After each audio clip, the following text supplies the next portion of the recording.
to a point as Nigerians where we will begin beating up some of these useless pastors who collect money from politicians to lie and try to change the narrative of the sufferings of Nigerians. We know the good pastors who speak truth to power. We know people like Pastor Issa Buba in Jos. We know Pastor David Ibiyome in Port Harcourt. We know Pastor Paul Enencha in Abuja. We know Bishop Oyedepo. And we are sending these good ones to their colleagues who have collected money to denigrate Nigerians. We are sending you to them. We will soon start beating them up because they have sold out. If they have collected money to better their lives and the lives of their children, they shouldn't come and destroy the momentum that we are trying to build for Nigerians to rise against evil leadership. I won't say more than that. Now, let us look at the top stories. First is that update that many Nigerians believe has confirmed the war between Shettima and TINUBU. And next is that video that, for me, all but confirms the fact that Nyesom Wike actually collapsed. I doubted the rumor of Wike's collapse when it began circulating, but after watching this video, I clearly saw that Wike is not well. If you know him well, you will know that something is wrong with this man. Before I show you details of these top stories and how Nigerians reacted, let me quickly show you this video. This is a reaction from a stakeholder in Edo State to appeal court upholding Monday Ekpebolo's victory in the gubernatorial elections in Edo State. See the video. Well, not for me per se, but for the Edo people. Like you were trying to say in your introduction, that the APC had clinched victory. But what about the Edo people who truly voted for Aswan Ighodalo? One would have thought that by now there will be some jubilation, in areas in Edo State, but the people are mourning. The entire state is in agony. So it's not really victory for the people. It may be a temporary victory for the APC and for Aswan Ighodalo, but he knows he doesn't have the legitimacy of the governance by the Edo people because they did not give him the highest number of lawful votes. Well, to be entirely clear, we haven't gone around the whole of Edo State, so we don't know if people are celebrating in some parts or not. We certainly saw people celebrating at the tribunal. Especially, of course, those are members of the APC who came with them from Benin. But you see, it's about the majority of the Edo people who came out to vote. And the Edo people voted based on competence and character. And it is their view that they didn't find confidence in Monday Okpebolo to give him the votes. That is why the people are majorly unhappy. Even on social media, people are mourning. But you see, we had an inkling of this yesterday when there was a purported leakage of the rolling, and people were of the opinion that has it gotten this bad? Well, actually, the APC are claiming that it was the PDP that leaked that state. Obviously, it was the work of the APC. And Nigerians, you could see the reactions of a majority of Nigerians on social media, and they were appalled that has it gotten to this point where people now have absolute disgust with the judiciary and lack of fairness, that we're now having to see purported leakages of court ruling that should be the next day. And, true to what the people say, it appeared to be almost the same thing. You heard that. Now, according to the speaker, the people of Edo State don't want APC's Monday Okpebolo. It is judiciary and INEC that are forcing him on the people. Listen, I have long gone past that notion. Judiciary and INEC can't do anything without a good number of the people of Edo State supporting them. Yes, Monday Okpebolo did not get the majority of votes, but he obviously got a good number. Yes, he got a good number on his side. Secondly, the majority that are against him, what have they done about it? What have they done about their mandate that was stolen? If 3,000 people of Edo turned up at the court for PDP on the first day of the hearing and 4,500 people turned up on the next hearing, do you think the court could have been able to declare Monday Okpebolo the winner? No, they won't. Even during the elections, if the people had intimidated INEC with their number, do you think they would have been able to rig? And who are the people that APC in Edo State used to rig the elections? Are they not still citizens of Edo State? My point is, it is in the hands of Nigerians now. If we want to reshape our states, our constituencies, and the nation at large, we cannot keep complaining about INEC and the judiciary. It is time for the people to rise up and do the needful. Now, Let us look at the top stories. First are those updates that point at the rift between Shettima and TINUBU. And next is that video that, for me, confirms the fact that the rumors of Wike's collapse are not mere allegations. Let's start by taking that video from Nyesom Wike. If you know Nyesom Wike well and you watch this video, you will know that there is something definitely wrong about this man. That gra is not there, and his face looked pumped up like the face of somebody that had undergone serious medical processes. See the video. I don't want to give credence to people who are only interested in carrying over. First of all, the human being, it is not a ghost that will collapse. It's a human being that will collapse if there's any problem with their health. Unfortunately, I did not collapse. I didn't show any sign that I have any health problems. Let me tell you what happened. What happened was that you see that the former head of service of River State Government came out to let the public know what was going on. We had a plan to bomb the House of Assembly complex, and had a plan to attack national assets. In order to divert attention from people not focusing on that, they have to bring one rumor that they have been flown overseas. There was not a time I collapsed, there was not a time anybody took me to that. But you see me every day. The day Mr. President broke Iftar during his birthday, I was there. The next day, I led Abuja residents to pay Salah Beach. I see all those stories just die down. This is the politics. We have thick skin. Those who don't bother us. We are not distracted. We are focused on our job. So I thank Nigerians for being, for really worried that this should be, but people should not wish their fellow human beings such a thing to happen. We know that we will die one day. Nobody will remain in this world forever. But it's only God that says the day you will die, not any human being to say you will die today or you will die tomorrow. So nobody has said, you have seen that.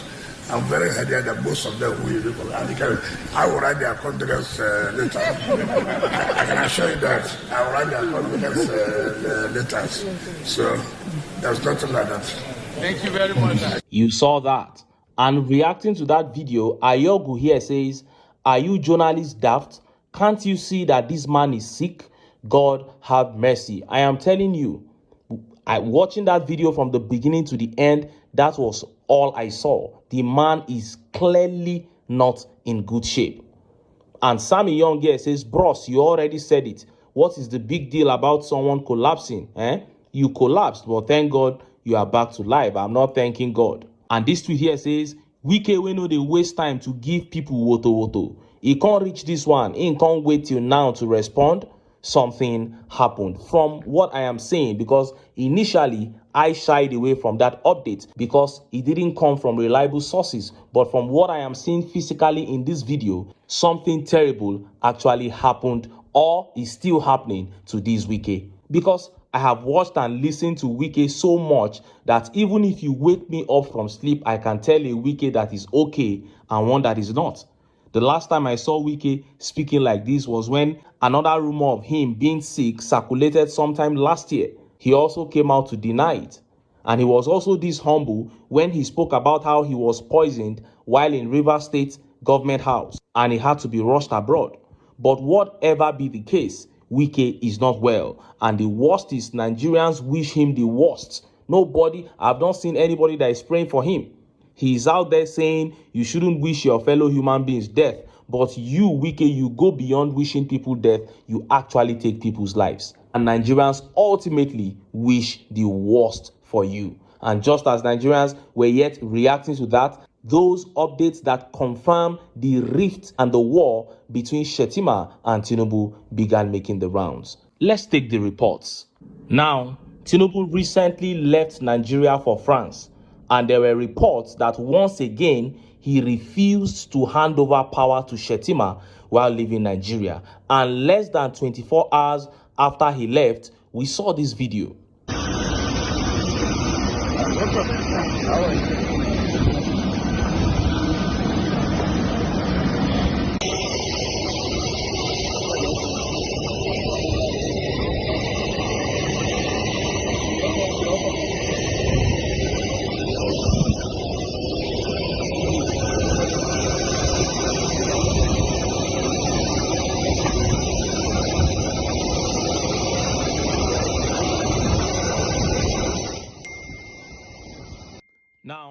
What you saw there was a video of Shettima jetting out to Senegal. And this is like the fourth or fifth time that Shettima will travel out of Nigeria. Immediately, TINUBU travels out of Nigeria. And report says it is because TINUBU never hands over power to him when he is leaving. He doesn't want the man to be useful at all. And it is believed to be one of the chief reasons why TINUBU's political advisor, Hakim Baba Ahmed, just resigned from TINUBU's cabinet, because Hakim Baba Ahmed is actually walking through Shettima's office for the government. And the man saw that they were so redundant, doing nothing, and he decided to resign. And Nigerians then took to social media and began attempting to confirm the rift between TINUBU and Shettima, because all fingers are pointing to a very serious rift after some top analysts have even alleged that they are not on talking terms. And we can't remember the last time we saw both men together.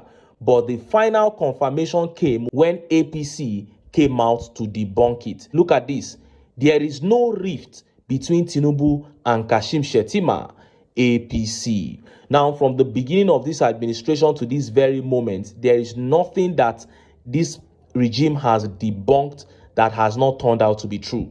So one way to be sure that anything is true is when APC comes out and says it is a lie. And look at how Nigerians reacted to APC saying that there is no rift between Shettima and TINUBU. Let's take some of the tweet reactions. This tweet here by Madaki says, "Now that APC debunked it, I believe it. I am telling you, this is the position of many Nigerians. Those who were in doubt before now absolutely believe it. Because if it was just mere rumor, they wouldn't have talked about it. And this is the pattern. This has been the pattern of this regime. Once they debunk something, it is true." And Daddy Brian here says, "There is absolutely rift. Anything they deny is true." That is it. And Nazif Dadinkowa here says, "Whenever APC says something is right, just take it as left. It is always the opposite. They debunk it, it is true. They support it, it is not true."